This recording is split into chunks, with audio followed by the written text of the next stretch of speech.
Mazmur 92 ayat 13 dan ayat 14 saya akan bacakan buat kita.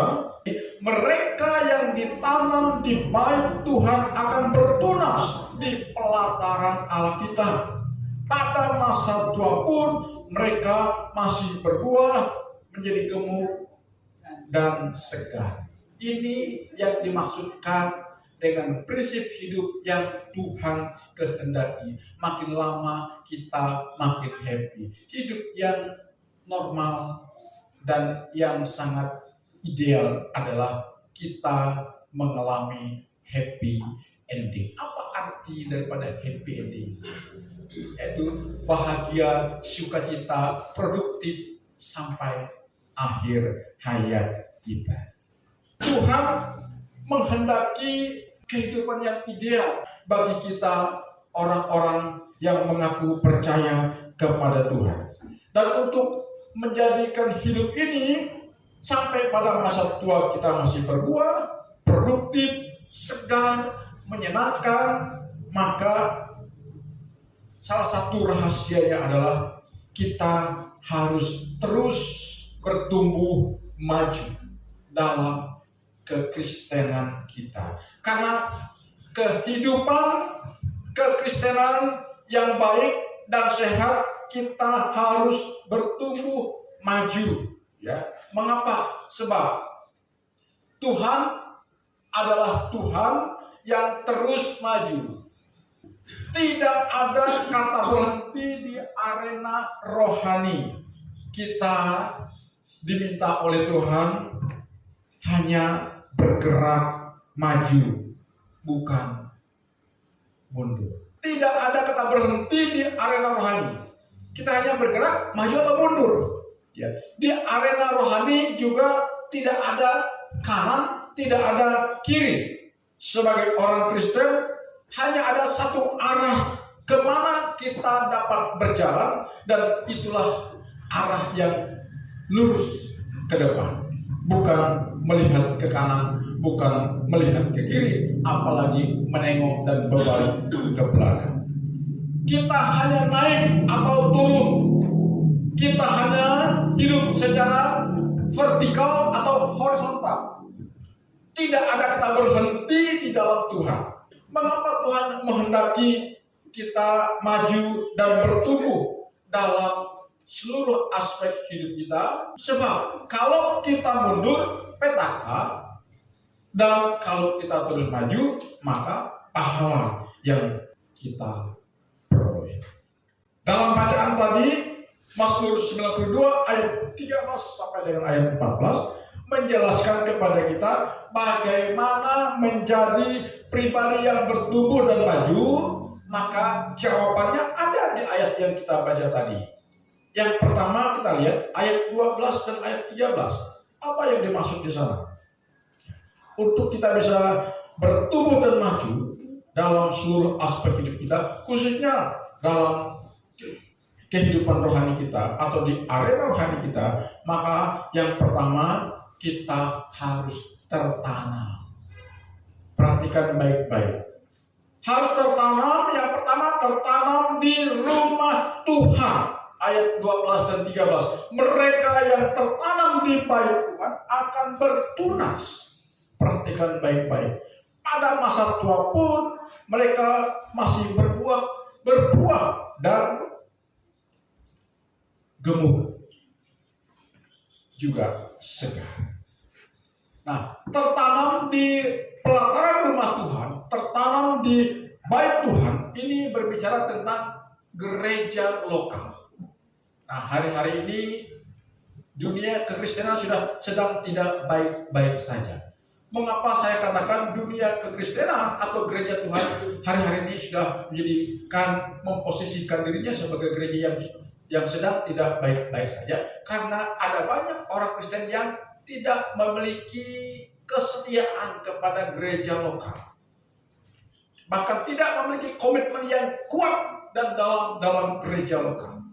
Sehingga karena mereka tidak memiliki komitmen yang kuat dalam gereja lokal di mana mereka berjemaat, pernah bergereja, itu membuat mereka tercabut kembali. Dan manakala kita sudah tercabut dalam satu gereja lokal, ya, maka kita akan rentan tercabut lagi di gereja yang lain yang akan kita kunjungi. Di sosok ini, saudara, saya mau sampaikan kepada kita, karena ini sebuah fakta, sampai saya agak sedikit malu dan kecewa dengan gereja aliran karismatik, karena gereja aliran karismatik rentan terhadap perpecahan. Satu gereja melahirkan gereja baru,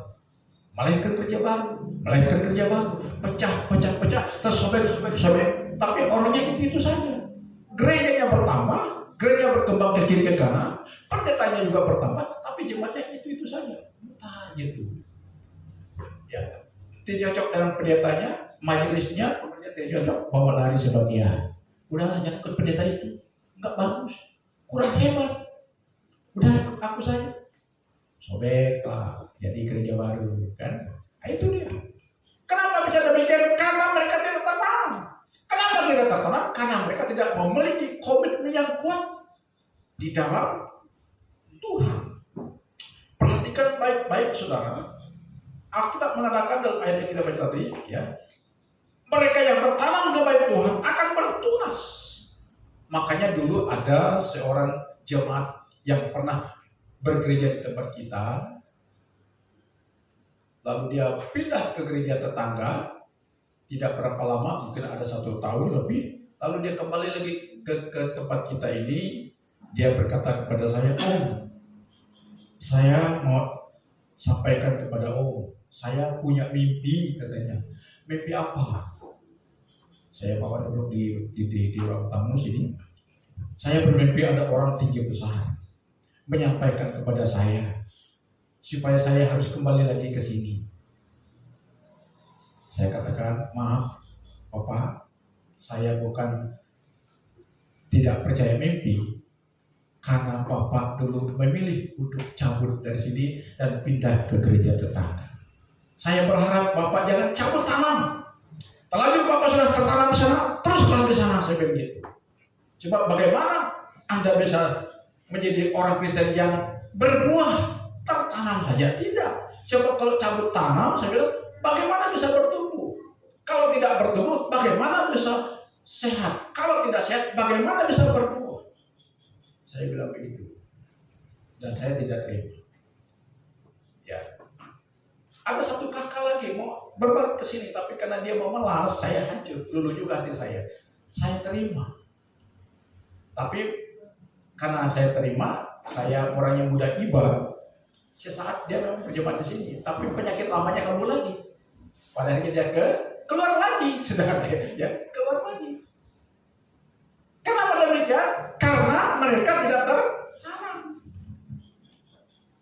Saya bilang sama komunitas kami, para gembala, saya bilang begini, saya orangnya apa adanya kalau ngomong.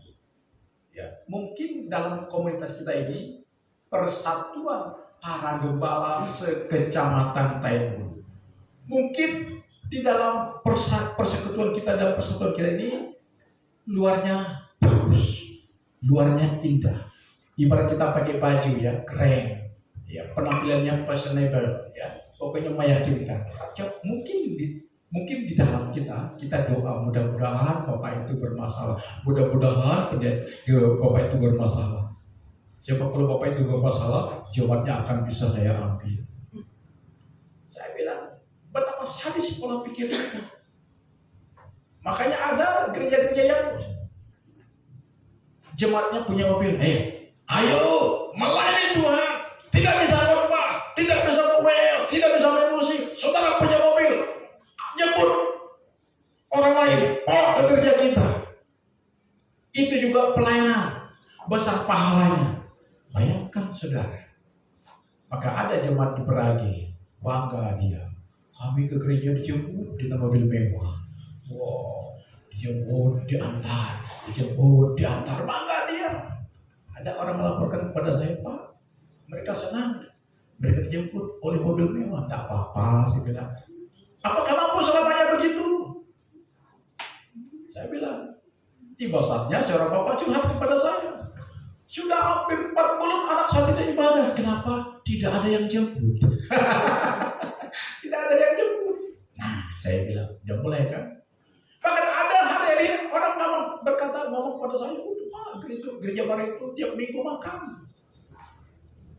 Makan, enggak apa-apa kalau mereka mampu. Saya bilang gitu, silakan. Saya bilang, saya setuju. Tiap habis ibadah kita makan bersama. Mau kita? Tapi kan tidak mungkin begitu. Di gereja-gereja besar, saya pernah di Jakarta, siapa yang tidak kenal dengan gereja Pak Niko? Siapa yang tidak kenal dengan gereja Pak Alek Tanu Saputra di Surabaya? Saya pernah ibadah di sana, di gereja terbesar di seluruh Indonesia. Itu gereja terbesar, namanya Betani Ginder, namanya di kota Surabaya. Apakah mereka menyiapkan makanan untuk puluhan ribu orang sekali ibadah? Tidak. Itu hanya trik sesaat untuk menjebak orang-orang. Udah, kita kesana aja. Saya ada makan. Nah, tidak ada makan, keluar lagi. Ya. Tidak ada sesuatu yang sesuai dengan kebutuhannya, lari lagi. Nah, ini mentalitas orang yang tidak akan pernah tertanam dalam sebuah gereja. Karena itu kita hari-hari ini perlu hati-hati. Kalau saudara sudah beribadah di sini, kami berharap saudara tertanam di sini. Amin. Amin.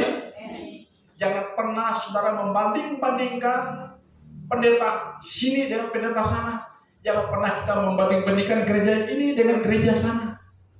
Dan saudara selalu melihat dan menilai, mencari pendeta atau gereja yang the best, gereja yang sempurna, pendeta yang bisa melucu, khotbahnya bisa 1 jam, saudara tidak bosan. Memang ada, saudara. Tetapi bukan demikian untuk menjadikan kita orang percaya yang terus bertumbuh maju, berbuah sampai pada masa tua kita. Yang jelas adalah jika kita ingin berkenan di dalam pemandangan Tuhan, dalam kita menjalani hidup kekristenan kita, kita harus tertanam di rumah gereja lokal di mana kita beribadah, karena itulah rumah rohani kita. Katakan amin. Jelek-jeleknya rumah rohani ada bapak rohaninya, ya kan? Saya pernah menasihati seorang pendeta di sosok ini mengatakan, itu karena jemaat gereja itu lebih senang kepada saya. Dia lebih mengidolakan saya. Dia tidak suka gembalanya. Dia ngomong begitu, langsung saya sekat dia. Inilah aku yang tidak suka. Langsung saya ngomong begitu. Kamu tanpa kamu sadari, kamu sudah memberikan pembelajaran yang buruk dalam kekristenan. Bagaimana sebenarnya kalau jemaatmu berkata kepada pendeta, si B, aku lebih senang kepada pendeta itu daripada pendeta kami. Saya tanya, apakah? Bagaimana perasaan Anda sebenarnya? Apa yang terjadi saudara-saudara? Dulu orang dia bilang kaya, diberkati, tanda petik, usahanya maju tiap hari, bahkan ia diidolakan oleh orang tersebut. Ketika orang ini usahanya melorot, menjadi bahasa orang sini pok, gitu ya. Adakah lagi dia datang ke sana, kunjung terus? Doakan? Tidak ada. Nah, hati-hati saudara. Banyak motivasi yang tidak sehat dalam bergereja.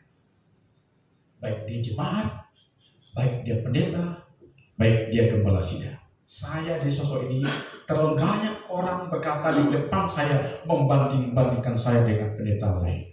Sampai orang berkata kepada saya, kenapa Bapak tidak seperti pendeta si A? Dia bisa gini. Saya bilang, maaf, aku bukan dia, dan dia bukan aku. Saya bilang gitu, ya jawab dia gitu. Kalau memang dia hebat, ikuti dia. Jadi pengikutnya. Saya bilang, aku bukan dia, dia bukan aku. Kita tidak sama, perilaku tidak sama. Ya. Dan apa yang terjadi? Orang yang tadi dianggapnya hebat, juga tidak hebat, hancur juga. Justru orang yang selalu dianggap ini orang, ya maaf ya, tetap ya bisa jalan, walaupun perjalanan terseok-seok, ya. Yang jelas dalam kita menjalani hidup kekristenan kita, kita harus benar-benar tulus. Hanya Tuhan yang menjadi panutan utama kita yang tidak ada tandingannya. Kami gembala jemaat, para pelayan Tuhan, ada banyak kelemahan, kekurangan, dan keterbatasannya. Itulah sebabnya saya menyampaikan kepada kita di sini, pernahkah jemaat mendoakan saya, mendoakan kami? Kalau jujur ya, setiap kami doa, setiap hari pasti kami sebut nama saudara. Ini jemaat kita ini kecil, saya mampu hafal, ya, saya mampu hafal. Oh, si A, si B, si C yang sudah beribadah sini, saya ingat siapa namanya. Yang tidak apa namanya, saya tahu nama orang dia yang pengelola toko ini, saya tahu, saya sebut namanya. Sebagai tanggung jawab kami kepada jemaat, Tuhan tolong mereka, lindungi mereka, jaga mereka, berkati kesehatan mereka, berkati usaha mereka. Itu doa kami, saudara. Ya, jadi bagaimana kita bertumbuh di dalam Tuhan, maka rahasia pertama, kita harus tertanam. Kecuali gereja ini sudah tidak lagi mengajarkan prinsip kebenaran firman Tuhan. Ya, boleh saudara tinggalkan gereja ini. Tapi kalau gereja kita itu masih mengajarkan firman Tuhan dengan baik dan dengan benar, ya, mari kita sama-sama membangun agar rumah Tuhan, gereja Tuhan, jemaat kita tetap kuat sampai nanti kita mendapatkan jemputan ilahi dari Tuhan Yesus manakala Dia datang ke dunia menjemput kita, gerejanya dan orang percaya. Jadi rahasia pertama, kita bisa maju, bertumbuh, segar, produktif, maka kita harus tertanam di gereja, di rumah Tuhan di mana kita beribadah. Kemudian yang kedua, kita juga harus tertanam di dalam iman kepada Yesus Kristus, kepala gereja. Ya, Yohanes pasal 15 ayat 4 berkata, tinggallah di dalam aku dan aku di dalam kamu, sama seperti ranting tidak dapat berbuah dari dirinya sendiri kalau ia tidak tinggal pada pokok anggur. Demikian juga kamu tidak berbuah jikalau kamu tidak tinggal di dalam aku. Artinya kita harus tertanam di dalam iman kepada Yesus Kristus, dengan kebersediaan kita ada terus dalam kebersamaan dengan Dia melalui iman, penyerahan, dan doa kita setiap pagi, setiap hari. Kita harus berdoa begini, Tuhan Yesus, hari ini kami akan jalani. Kuasai hati pikiran kehendak kami, Tuhan, agar bukan kami lagi, agar jangan kehendak kami yang terjadi, sehingga kami tidak mengikuti kehendak dunia yang penuh dengan kecenderungan berdosa. Kami ingin Engkau ada di dalam kami, supaya kehidupan yang kami jalani ini bukan lagi kami yang menjalani, bukan lagi kami yang mengendalikan, tapi ada kuasa-Mu yang menggerakkan kami, sehingga kami terhindar dari hal-hal yang tidak Engkau kehendaki. Demikian kita. Jadi jika kita ingin tetap kuat dalam godaan pengaruh dunia ini, maka kebersediaan kita untuk terus ada dalam Tuhan Yesus Kristus. Ini yang Dia maksud dengan Immanuel, berimanuel. Penyertaan Tuhan itu akan terus ada pada diri kita. Sebab di mana ada penyertaan Tuhan, di sana akan ada pencegahan terhadap dosa-dosa yang bisa menyeret kita untuk kita terjerumus ke dalamnya. Jadi kalau kita percaya Yesus Kristus, maka setiap hari kita harus berimanuel dengan Dia. Dia harus menyertai kita dan kita harus ada bersama dengan Dia. Ini yang dimaksud dengan tinggallah di dalam aku dan aku di dalam kamu. sama seperti roti tidak dapat berbuat dari dirinya sendiri kalau dia tidak tinggal pada pokok anggur. Jadi hari ini jangan kita hanya menjadikan diri kita ini sebagai orang yang beragama saja, ya kan? Tetapi keberagaman kita sebagai orang Kristen, penganut Kristen, kita benar-benar meyakini ada Yesus di dalam hidup kita, ada Yesus dalam hati kita, ada Yesus yang menguasai pikiran kita, ada Yesus yang menguasai seluruh kehendak kita. Sehingga hidup yang kita jalani ini bukan lagi kita jalani dengan cara kita, tapi dengan cara Tuhan. Dan kalau kita sudah hidup dengan cara Tuhan, itulah yang sering saya sampaikan di sini. Hidup itu pasti mengindahkan. Amin. Hidup itu pasti menyenangkan. Ya. Karena hidup yang penuh dengan prahara itu disebabkan karena kita tidak berada di luar Kristus, menjauhkan diri dari kasih karunia Tuhan. Jadi hidup yang mengindahkan, hidup yang menyenangkan itu adalah jika kita terus ada di dalam kebersamaan dengan Tuhan. Karena Tuhan itu indah. Amin. Mau hidup kita indah, tetap ada dalam Tuhan. Ya, haleluya. Kemudian yang terakhir, kita juga harus tertanam di dalam firman. Ya, karena Yesus adalah pribadi yang memiliki firman. Ya, sementara firman adalah perkataan Yesus. Perintah Yesus, ya kan? Jadi antara Yesus dengan firman-Nya, antara Yesus dengan sabdanya tidak bisa dipisahkan. Percaya kepada Yesus sebagai pribadi, sebagai oknum, kita juga percaya kepada firman yang adalah perkataan yang keluar dari pribadi Yesus. Kita lihat dalam ayat Yohanes pasal 15 ayat 7. Jikalau kamu tinggal di dalam aku dan firmanku tinggal di dalam kamu, apa katanya? Mintalah apa saja yang kamu kehendaki, kamu akan menerima. Perhatikan baik-baik. Ada semacam korelasi antara poin kedua dan poin ketiga. Poin kedua tadi kita tertanam dalam pribadi Yesus. Poin yang ketiga di dalam firman-Nya Yesus. Karena Yesus berkata, jikalau kamu tinggal di dalam aku dan firman-Ku tinggal di dalam kamu. Artinya setelah kita beriman kepada Yesus, kita sudah mempercayai hidup kita kepada Tuhan Yesus. Maka bagian yang tak kalah pentingnya adalah kita harus mentaati firman yang diucapkan oleh Yesus. Ya, sebab adalah merupakan sebuah pembangkangan kalau kita percaya kepada Yesus sebagai satu pribadi, tapi kita menolak firman Yesus yang keluar dari pribadinya Yesus. Ya, sebuah pembangkangan menolak firman Yesus. Sementara di pihak lain kita percaya kepada Yesus. Tidak mungkin kontradiksi itu dianggap sebagai sebuah pembenaran.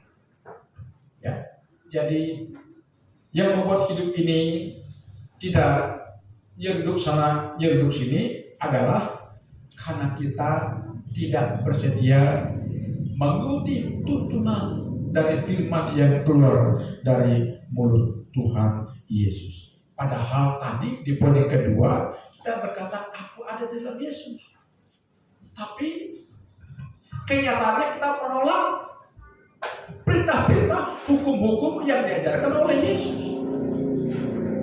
Dan inilah kelemahan dari warga gereja dari dulu sampai sekarang. Ya. Coba buat semacam survei. Ya. Rata-rata orang percaya Tuhan. Dibuat sebuah survei di dalam gereja Tuhan. Rata-rata jemaatnya percaya kepada Yesus sebagai seorang pribadi, sebagai Tuhan dan Juru Selamat. Coba lagi dibuat survei sejauh mana mereka taat kepada firman yang diajarkan oleh Yesus. Pasti akan ada perbedaan yang sangat signifikan. Bahkan perbedaan yang sangat jauh dari harapan kita.